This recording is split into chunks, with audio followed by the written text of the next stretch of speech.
የካሜራ ፍርሃትን የማስወገድ ሂደት ክፍል 5። ውድና የተከበራችሁ የትሬንዲቲዮ የዩቲዩብ ቻናል ተከታታዮች እንደምታውቁት ይሄ ክፍል 5 ሲሆን በዚህ ክፍል ደግሞ የካሜራ ፍርሃትና ሀሳብን የመግለጽ ችግር ስላለብኝ ያልተጠቀምኳቸው 4 ችሎታዎችን እነግራችኋለሁ።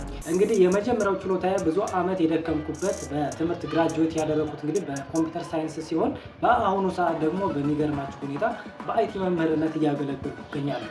ያ ማለት ደግሞ ስለ ቴክኖሎጂና እንዲሁም ደግሞ ስለ አይቲ ነክ የሆኑ ጉዳዮች ይብዛ ሚነስም የሆነ ግንዛቤ የሆነ የማውቃቸው ነገሮች አንደርስታንዲንጎች አሉኝ ማለት ነው። ሁለተኛው ችሎታዬ ደግሞ ቤዚክ የሆነ የግራፊክስ ዲዛይን ችሎታ አለኝ። ለምሳሌ የአዶቤ ሶፍትዌሮችን ቤዚክ የሆነ እውቀት አለኝ ማለት ነው። ሌላውና ሶስተኛው ደግሞ የቪዲዮ ኤዲቲንግ ችሎታ አለኝ ብዬ አስባለሁ። አራተኛው ችሎታዬ ደግሞ ሶሻል ሚዲያ ቴክኖሎጂ እንዲሁም ደግሞ ኮንቴንት ክሪኤሽን የሚባሉ ኮንሴፕቶችን ቤዚክ የሆነ አንደርስታንዲንግ አለ ብዬ አስባለሁ። የዚህም ቪዲዮ ተምብኔል ራሱ መሰራው ራሴ ነው። ሎጎዬን የሰራሁት ራሴ ነው።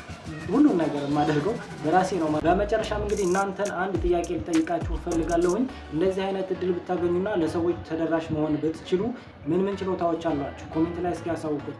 ምን ነገሮችን ለሰዎች ሼር ማድረግ ትፈልጋላችሁ? የእናንተን ሀሳብ ኮሜንት ላይ ጻፉልኝ።